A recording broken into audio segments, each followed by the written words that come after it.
or it's going to be hijacked, or there's going to be big backlashes. If it's, if we don't communicate the enormity and the urgency, because what you're asking of people is going to be huge. Like if you reduce carbon emissions here by 25% in 12 years, it will change the way all of us live. Now, are we ready for that without actually understanding the why of it? I don't think we are. Well, and the media is no help. No, and you've had worse here because you had that bloody carbon club in the 1980s with a who's who on American corporate world, starting with Exxon. I mean, Exxon is still probably funding actually climate skeptics. Certainly was doing it last year.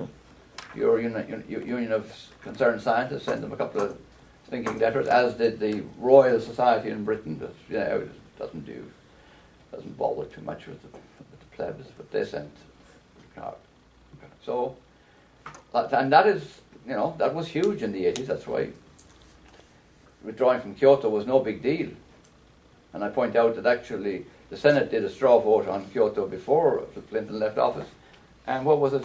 90-0. Yeah. So it's nice to blame George Bush, but you can scapegoat him for more than, So, but that aspect of it, of putting money into education, I kind of got stares from anyone you said it to. What do you mean? Everyone knows about this. Well, I said, sorry, they don't.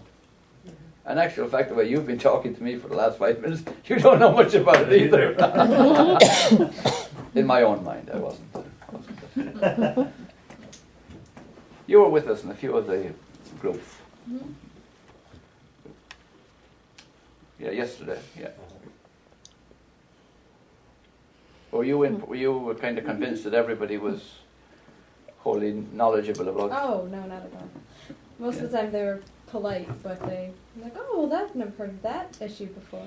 You'll get that impression in those summaries, Joe. Is that right? I don't know. Maybe you can talk a little bit about the different types of carbon cap programs or taxes, and your opinion on kind of cap and trade, cap and invest, cap and dividend, taxing. Yeah. I suppose one of the things that I left Kyoto in '97. Don't forget, the man who was leading the U.S. delegation in Kyoto was a guy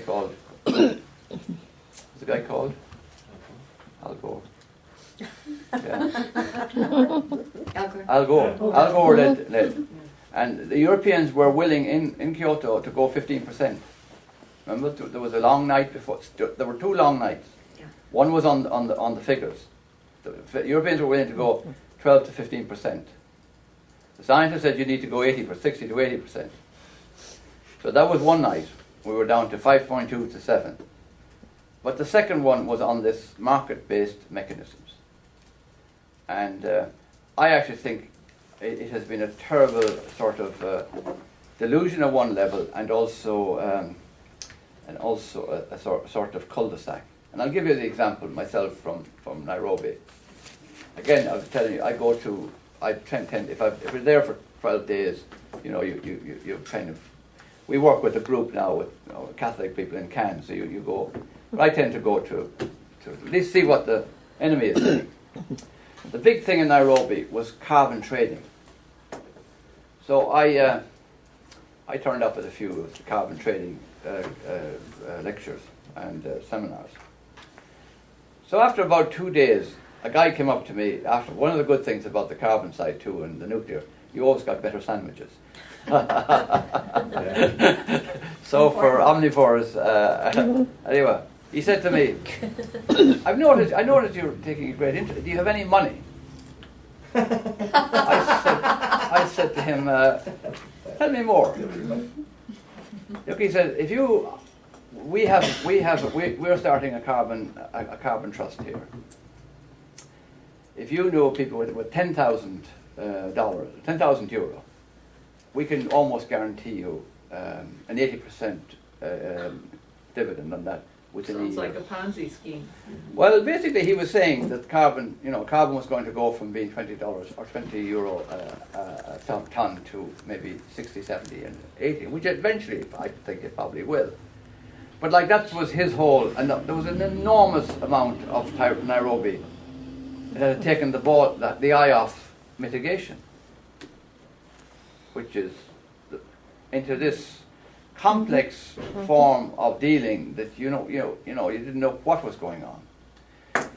So having said that, would be my first point on it. I think if mitigation isn't the top thing, we're fooling ourselves. But There's a- I'm sorry, but capping is considered part of mitigation, isn't it? Yes, it is. Yeah. Okay. This man whom I talked about, Richard Doutwell, his approach to the cap and share is very democratic, and it probably would be a mechanism for moving resources, financial resources, from the north to the south. There are 6.7 billion people on the planet.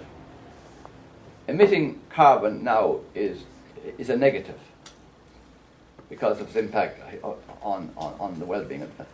So the cap you set divided by 6.8 billion people, 7 billion people.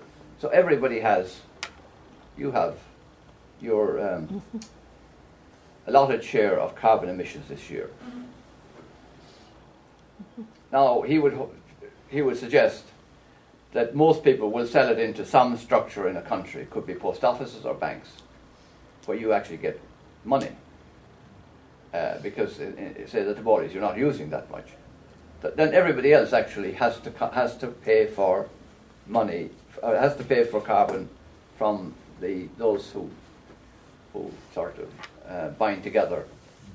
So in that sense, obviously people like you and I who want to use more carbon, we would be paying the people who are using less. So we'd be transferring directly to majority world countries resources around the use of carbon.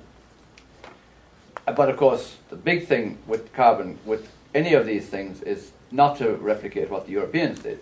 They set the cap too high. I mean, they basically said to all the utility and the big users, like the cement, how much did you use last year?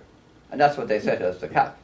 So, and in actual fact, it gave extra money to these guys because they passed on some of the cost to the consumer, but there wasn't any cost to them.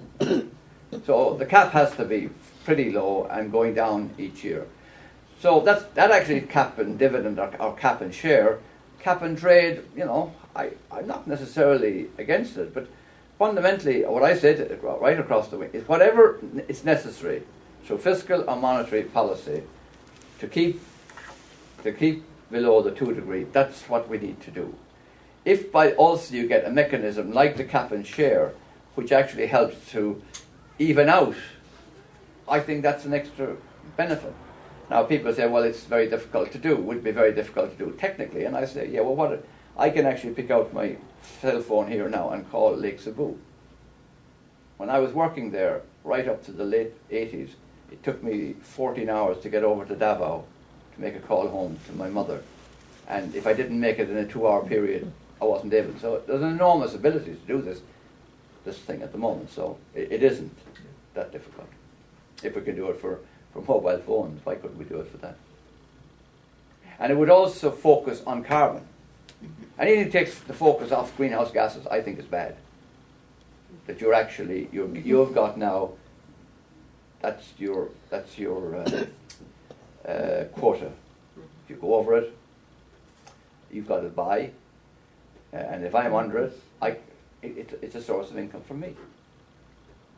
Richard Doutwell is his name. If you Google him on a thing called FASTA, F-E-A-S-T-A, and I'm glad to even talk about it today because it's my national it's the national saint. FASTA is a Gaelic word. It comes from a poem at the end of the Cromwellian period, the destruction of the Gaelic and the Catholic culture, but also the destruction of the forests. And it goes in Gaelic, Cad Yenamid Fasta Gun Aimed. What will we do now that all the woods have been cut down?